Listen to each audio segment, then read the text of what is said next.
la Camera di Commercio già dal 96, quando c'è stata la grande riforma, ha il piacere di far sedere nel Consiglio generale sia i membri dei sindacati dei lavoratori sia i membri delle associazioni di consumatori. In questo mandato come associazione dei consumatori è rappresentato in Camera di Commercio l'amico Caubelli. Cosa dire del pagamento elettronico? Innanzitutto una premessa: non si può assolutamente non essere d'accordo con quanto dichiarato dal Presidente Zilio all'inizio. La lotta che dobbiamo fare tutti insieme, esercenti, consumatori, sindacati e tutti quanti noi, perché noi dobbiamo ricordarlo, siamo esercenti ma siamo anche consumatori, è la lotta contro la legalità. Di questo non si discute assolutamente. Dobbiamo formare un gruppo compatto e non nego che la Camera di Commercio possa essere usata come trade union per formare questo gruppo. Da 2 anni a questa parte, era una dimenticanza di prima, le stesse professioni siedono nel Consiglio della Camera di Commercio, per cui commercialisti, avvocati e tutti quanti siedono che loro. La presenza del dottor Mion rappresenta il membro delle professioni nel Consiglio della Camera di Commercio.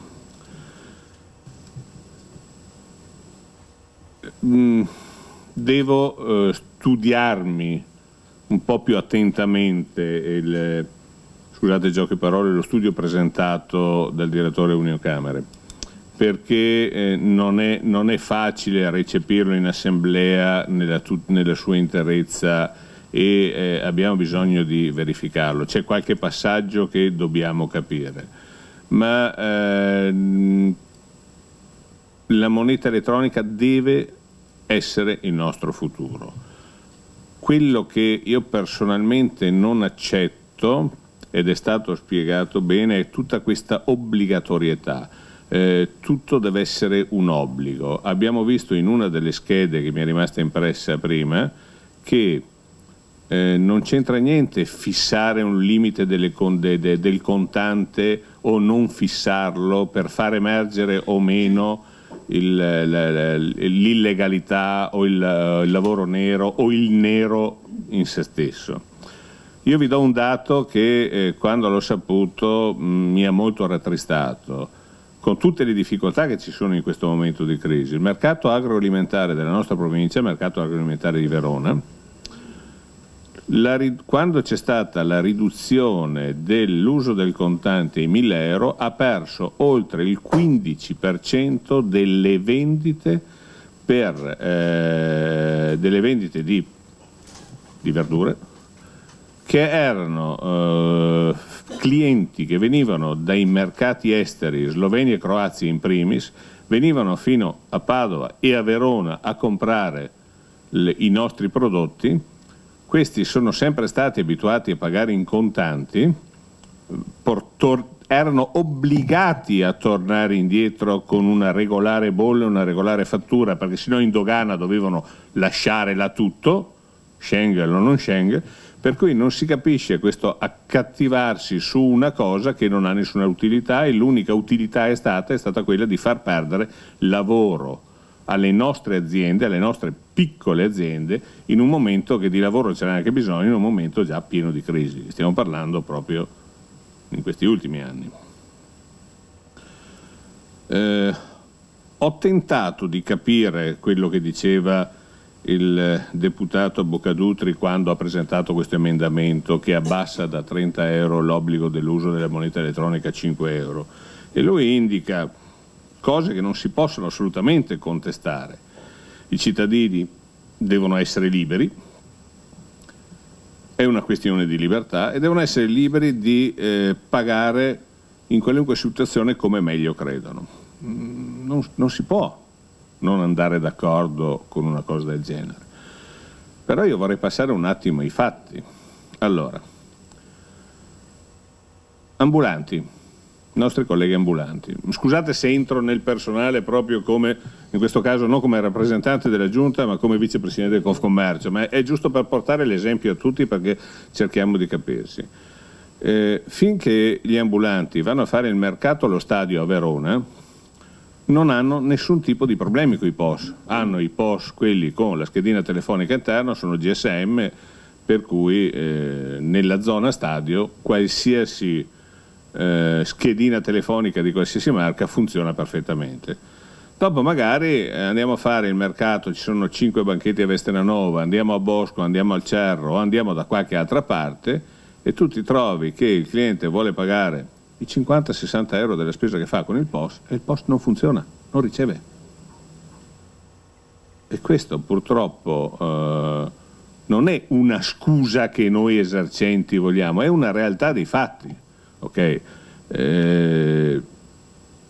Nella zona di Corso Milano, tra l'Esselunga e la Croce Bianca, proprio questa settimana, chi aveva i telefoni 3 e i contratti dei telefoni e le schedine 3 e chi li aveva con le schedine Wind non funzionavano.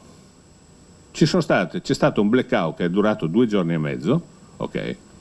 Queste non funzionavano. Chi aveva i POS collegati alla linea del telefono normale o chi aveva il wifi collegato alla linea del telefono, problemi zero. Chi aveva un POS usato il cellulare, assolutamente non funzionava. Dobbiamo tenere presente anche questo. Un'altra cosa che voglio portare alla vostra conoscenza è che ci sono delle categorie ad alto rischio che vogliono assolutamente la moneta elettronica, ma senza far nomi sono i distributori stradali di carburanti, le tabaccherie e le farmacie. Siamo già avanti noi perché in tutti questi 3 settori a rischio le transazioni con moneta elettronica sono già oltre il 50% e non sono poche, ci evitano dei rischi altissimi perché sono queste le 3 categorie dove leggete sul giornale e la maggior parte dei furti. Furti e rapine, furti nei distributori stradali perché ormai arrivano e si portano via la colonnina self-service, quella dove voi inserite i soldi per fare self-service durante l'orario di chiusura. Questi addirittura l'ultima trovata non stanno più a perdere tempo a tagliarla col flessibile, questa. Cavo d'acciaio, furgone, camion, la strappano via, se la portano e dopo a casa con calma la aprono e vedono se riescono a non bruciare, come è già successo, tutti i soldi che ci sono dentro, perché dopo quando tu, scusate il dialetto, quando tu vai col cannello per tagliare il metallo, bruci anche la carta che c'è dentro, vero? Per cui non. Stiamo nel settore dei distributori di carburanti, stiamo testando di tutto. Anche con l'aiuto delle compagnie petrolifere, per esempio Total Erg sta testando con un'app col telefono che tu puoi arrivare in normale impianto chiuso con colonnina self-service, puoi arrivare, ti colleghi a quest'app, fai il pagamento, la macchina legge il pagamento, tiri fuori, fai benzina, per cui la colonnina self-service serve solo per collaborare con l'app, non fai più nessun movimento. Abbiamo inserito, o molti di noi hanno inserito da tempo le carte di credito e lì cominciano i cosiddetti problemi. Non c'è assolutamente concorrenza in questo settore, c'è un'unica società in Italia che permette di fare uso delle carte di credito nei self-service e tu devi stare a soggettarti alle transazioni di cui questa società ti obbliga, che è quella famosa società che già quando c'è stato il decreto Berlusconi, non sto facendo politica, che obbligava i centri servizi a non emettere commissioni per l'esercente nei distributori di benzina per gli importi sotto i 100 euro, hanno fatto partire raccomandate di disdetta unilaterale da parte di tutti, a tutti i loro clienti, per cui ci hanno rifiutato i contratti. Questi chiedono il 7%, lo 0,7%, chiedo scusa. Noi vediamo che al 9 dicembre in pura teoria dovrebbero partire questi nuovi importi sulle transazioni dello 0,2 per i bancomat, dello 0,3 per le carte di credito, vediamo se il governo italiano lo recepisce, vediamo cosa recepisce, perché se il governo non lo recepisce, noi andiamo avanti a pagare quello che stiamo pagando adesso. Una battuta: se voi se voi arrivate con un motorino in impianto chiuso e volete fare 5 euro con la carta di credito, potete farlo tranquillamente, senza nessun problema. Il gestore su 5 euro di benzina si mangia tutto il suo margine e ci rimette 25 centesimi, solo per le operazioni bancarie. Operazione bancaria e scatto del telefono per collegare il pagamento con un semplice scatto del telefono. Questa è a oggi la situazione. Noi speriamo che il recepimento della normativa non crei, e anche qui passatemi il termine, il solito tarocco, che abbassiamo le commissioni e dopo magari il centro servizi di turno ci chieda 100-150 euro al mese dell'affitto del post normale, quello collegato alla linea del telefono, che significa che quello in GSM, che a seconda di dove sei può funzionare o meno, te ne chiedono 250 o 300. Sentita anche la relazione del dottor Giacomelli di prima, io chiederei che in primis il nostro caro governo desse la possibilità di fare formazione nell'uso delle carte di credito già dal sistema scolastico, per evitare l'indebitamento di cui si parlava prima, perché è facile avere 12-13 carte di euro. Qualcuno di noi che prende un treno, prende l'aereo, la prima roba che vede quando entra in una stazione di arrivo o in un aeroporto di arrivo, c'è sempre il banchetto, facciamo dei nomi ogni tanto, o della Diners, dell'American Express, che ti vogliono assolutamente regalare le carte di credito. Il primo anno è totalmente gratuito, il secondo anno, se non sei sveglio a dare la disdetta, ti arrivano delle mazzate solo per avere questa carta, che con metà è sufficiente. Sono le due carte più care in assoluto, hanno un circuito a sé. È pesante, ma è pesante spesso e volentieri, e non lo dovrebbe essere anche per me consumatore, perché quando io devo pagare per la carta un abbonamento di 100-150 euro all'anno solo per avere la carta senza usarla, cerchiamo di capire, io già come consumatore pago. Okay. Ed è per questo che io sono convinto nascono ed è aumentato in maniera vertiginosa, abbiamo visto i numeri prima, l'uso delle carte di credito prepagate, perché nella realtà sono quelle che non costano assolutamente nulla, o se non proprio nulla, poco realmente.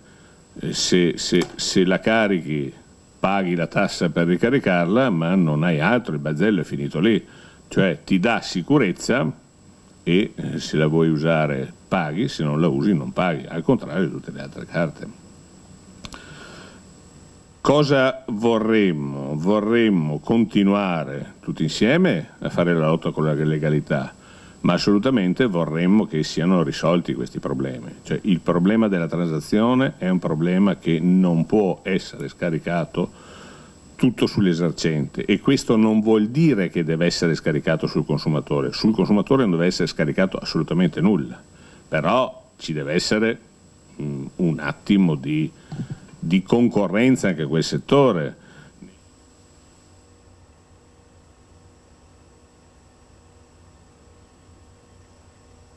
Scusa, ho spento involontariamente il microfono. Negli ultimi 10 anni sono intervenuti nel settore della rivendita dei prodotti petroliferi nei distributori stradali 8-9 volte con leggi di liberalizzazione di tutto, perché dicevano che è un settore dove non c'è concorrenza. Se lo facessero in qualche altro settore magari molta più concorrenza ci farebbe comodo a tutti quanti, sia esercenti che consumatori. Ringrazio ancora dell'intervento e resto a disposizione per qualsiasi altro chiarimento.